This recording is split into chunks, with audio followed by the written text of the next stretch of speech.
2025년 10월 15일에 부동산 대책이 발표됐습니다.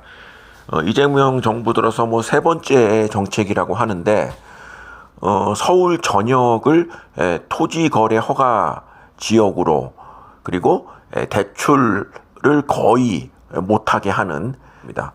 근데 이번 조치는 내년 2026년 12월까지 유지가 되는, 그러니까 이제 상황을 봐서 이번에 내려진 조치가 내년 12월 이후에 풀릴지, 아니면은 그야말로 아파트 값이 계속 상승을 한다 그러면은 그 조치가 계속 연장이 될 것이라고 생각을 합니다. 근데 이제 정부 차원에서 부동산 관련 정책이 나오면 집값이 어떻게 될 것이다, 성공할 것이다, 실패할 것이다에 대한 각종 여러 매체들의 보도가 있습니다.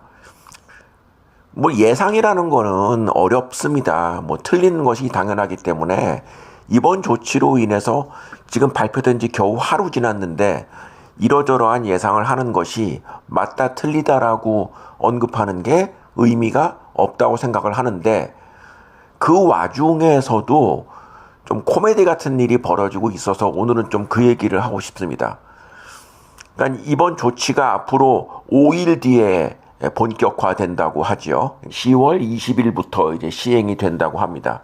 그래서 일부 보도에서는 시행이 되기 전에 빨리 그 부동산에 가서 그냥 집도 보지 않고 빨리 계약을 한다, 빨리 그 전에 대출 받아서 계약을 할 것이다, 매매가 될 것이다, 이런 식의 예상을 한 보도가 있었는데, 실제 지금 헤럴드 경제에 보면은 그 발표가 나고 불야성을 이뤘다. 그러니까 불이 안 꺼졌다는 얘기죠. 그러니까 어젯밤에, 그러니까 10월 15일 당일날 굉장히 그 거래가 활발하게 일어났다, 이런 이제 보도가 있었습니다. 그 보도가 있었으니 그런가 보다 해야죠. 근데 재밌는 게 뭐냐면은 이번에는 조선비즈의 기사입니다. 여기서는 보면은 한산했다라는 얘기를 하고 있죠. 둘 중에 한 명은 거짓말을 하는 겁니다. 그 왜 거짓말이냐? 두 매체가 기사가 나온 시각이 거의 비슷합니다. 그렇기 때문에 어느 한쪽 매체에서는 완벽한 소설을 쓰고 있다, 이렇게 볼 수가 있는 것이죠. 그래서 어디가 맞았다, 어디가 틀렸다, 이 얘기를 하는 것이 아니라 이것이 바로 정부에서 발표한 부동산 대책을 평가하는, 그러니까 이에 대한 그 효과를 나름 기사화하는 우리나라 언론의 행태라고 할 수 있습니다. 제 생각을 말씀드리면, 무슨 정부에서 정책이 나오면 이 정책이 제대로 될 것인가 아니면 실패할 것인가는 시간을 두고 평가를 해야 되는 게 너무나 당연한 상식 아니겠습니까? 주가도 하루 이틀 뒤에 주가를 알 수가 없는데, 하물며 아파트 가격에 대한 예상을 어떻게 정부 조치가 발표된 지 하루가 안 된 시점에서 이번 정책은 성공할 것이다, 실패할 것이다, 문재인 시즌2가 될 것이다, 이런 식의 언론 기사가 쏟아져 나오는지, 이제는 그런 얘기를 좀 안 할 때도 되지 않았나 싶은데 여전히 이런 식의 언론 보도가, 그러다 보니까 같은 시기에 일어난 사실에 대해서 그 극단적인 언론 보도가 나오게 되는 그런 이제 코미디 같은 현상이 나오고 있는 것이죠. 근데 어찌 보면 당연하다고 볼 수 있지만, 우리나라는 모든 정책이 정치 성향과 연결이 되어 있습니다. 이거는 그야말로 약이 없습니다. 그렇다고 하는데 어쩌겠습니까? 그런데 이제 이재명 정부를 좀 좋아하지 않는, 지난 대선 때 김문수를 찍은 소위 이찍이라고 하는 인간들의 얘기 중에 그런 얘기가 있죠. 지금 대출을 거의 못하게 해놨기 때문에 신규로 서울 지역 아파트를 사고자 할 사람들에 대해서는 이제 그 희망을 꺾어버리신 것이다. 신규로 아파트를 매매할 수 있는 계층들은 주로 이제 2030 젊은 세대인데, 이 사람들이 서울 지역 아파트를 못 사면 어떡하냐, 이제 이런 얘기를 하면서 공급을 늘려야지 이런 정책을 내세우면 어떡하냐, 이런 얘기도 합니다. 그러면 이번처럼 대출을 확 묶지 않고 그냥 원하는 대로 풀어버린다? 뭐 이런 말이 있더라고요. 25억 이상 아파트에 대해서 대출이 지금 이번 조치로 2억만 하게 되어 있는데, 그러면은 현금으로 한 20억 이상 있는 사람만이 그 서울의 아파트를 살 수 있다. 서울에서도 25억이면 굉장히 비싼 아파트거든요. 근데 뭐 그런 사람이 몇 명이나 될지 모르겠는데 하여간 언론에서는 굉장히 그런 사람들을 부각을 합니다. 그런데 그러면 그냥 다 대출을 풀어버린다? 뭐 한 10억 대출을 받아버린다? 예, 받아버린다고 치자고요. 그러면 어떤 일이 벌어지느냐?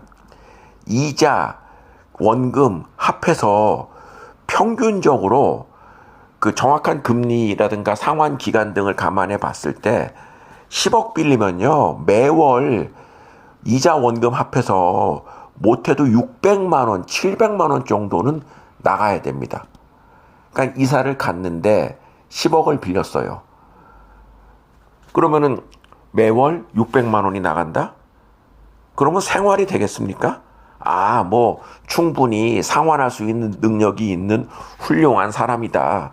뭐 그러면 모르겠는데, 솔직히 아무리 그 억대 연봉 이상의 돈을 받는다 하더라도 실질적으로 통장에 매월 들어오는 그 월급은 한 6, 700만 원대밖에 안 됩니다. 그런데 이 금액을 몽땅 다 은행에 갖다 바친다? 그럼 이 사람 뭘 먹고 삽니까? 그러니까 그 사실은 냉정하게 본다면 대규모의 대출도 쉽지 않지만 그 대출을 받아서 아파트 값이 올라서 그에 따른 차익을 실현한다? 아파트가 무슨 주식도 아니고 당장 매매가 되는 것도 아니고, 또 실제로 매매에 따라서 양도세도 한 30% 정도 부과가 되는 상황. 그러면 그 기간 동안에 실제로 그러니까 아파트가 값이 올라서 매매 차익을 실현했다 하더라도 매월 한 6, 700만 원 나가고, 그리고 양도세 한 30% 내고, 그러면은 한 따따블 정도 아파트 값이 올라야 어느 정도 돈을 벌었다라고 얘기를 할 수가 있는 것이지, 그냥 뭐 대충 한 2배 정도 올랐다라고, 뭐 한 5년 만에 2배 정도 올랐다라고 쳐보자고요. 그럼 이것 빼고 저것 빼고 나면은 사실 그렇게 남는 거 없습니다. 그리고 실제로 서울에서 지금 2025년 10월 기준으로 지금보다 아파트 값이 2배가 올라간다? 그렇게 예상하는 사람이 어디 있습니까? 서울의 인구가 줄고 있는데 말이죠. 그러니까 어쨌거나 앞으로의 아파트 값이 올라가든지 내리든지 그거는 뭐 알아서 할 일이고, 지금 이재명 정부의 시각은 만약에 이런 정책을 내세워서도 아파트 값이 내려가지 않는다고 한다면 이제 다음번에는 그 세금을 손보겠다는 거 아니겠습니까? 그리고 지금 이재명 대통령 얘기하는 거 보면은 여러 정책이 있다. 반드시 아파트 값을 안정화시키도록 여러 정책을 앞으로 순차적으로 발표를 하겠다라고 공공연히 얘기를 하고 있는 상황이기 때문에 적어도 10월 15일 발표된 정책으로 아파트 값이 올라갈 것이다, 내려갈 것이다 라고 언급하는 것은 의미가 없는 것이죠. 그러니까 이런 조치에도 불구하고 올라간다고 한다면 지금 정권에서는 나머지 다른 부동산 관련한 강한 규제책이 나올 것이기 때문입니다. 저는 개인적으로 아파트 값을 꼭 정부 차원에서 내려야 한다는 거에 강박관념을 가질 필요가 있겠나라는 생각을 하는 사람입니다. 그 변하지 않는 조세 체계를 갖춰서 아파트 가격이 계속 상승을 하게 되면 없던 세 부담이 늘어날 수 있다. 그럼에도 불구하고 세금 내고 살고 싶냐? 세금 내고 사고 싶냐라고 한다면 그 세금을 징수하면 그만 아니겠습니까? 저는 그렇게 생각을 합니다. 어느 정도 예상할 수 있는 그 과세 체계를 갖춰놓고 아파트 값이 올라가면 뭐 그건 그 사람들 팔자라고 생각을 해야 된다고 보는데, 어쨌거나 지금 이재명 정부는 아파트 값을 강하게 좀 조정을 하겠다라고 얘기를 하고 있기 때문에 이에 따른 정책이 나오는 것이고, 오롯이 그 결과에 대해서도 지금 정책을 세운 쪽에서 책임을 져야 하는 것.